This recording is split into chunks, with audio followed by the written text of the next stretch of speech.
Hi guys, welcome back to another video. So I got given this Dyson V8 and apparently the head on it doesn't work and the battery on it's really bad as well. So I went ahead and bought a cheap little service kit off of Amazon, and today we are going to replace all of the filters, give this a little bit of a cleanup and replace the battery and basically see if we can get it working.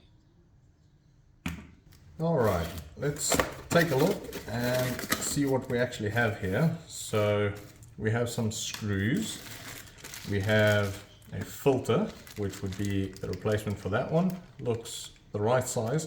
Also has the rubbers and everything pre-installed, so that's all good. We don't have to pull it off the old one.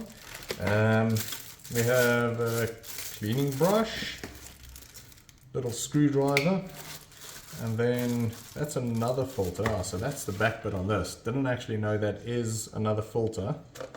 Oh, there we go. Perfect. That looks, yep, that looks about right. So that's good. We'll replace that. And then we have the battery, which I think is probably the main concern here, because that battery being a few years old, definitely would have seen better days.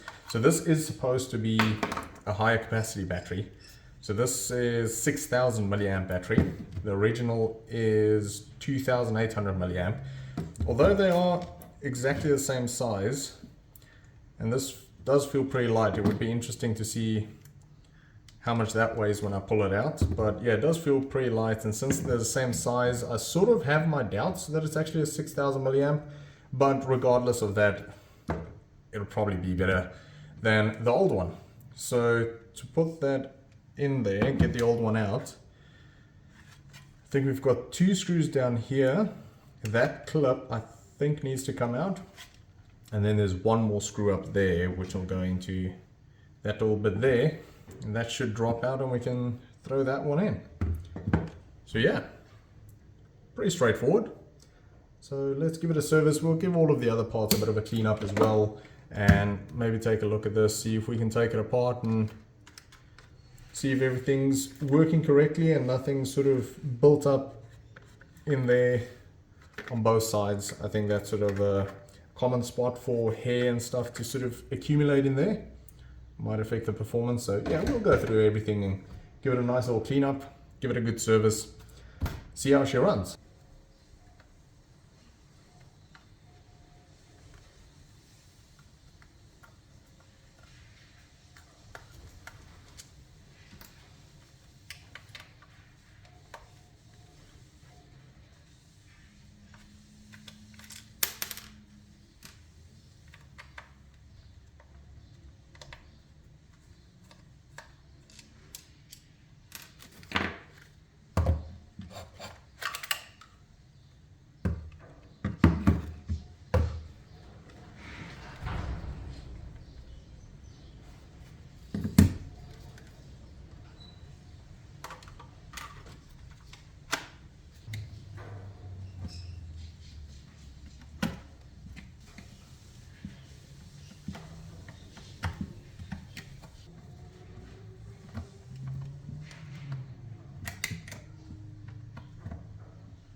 So the only thing I really did with the head was give it a good clean out. Everything seemed fine on it, so I think the only real issue was the battery.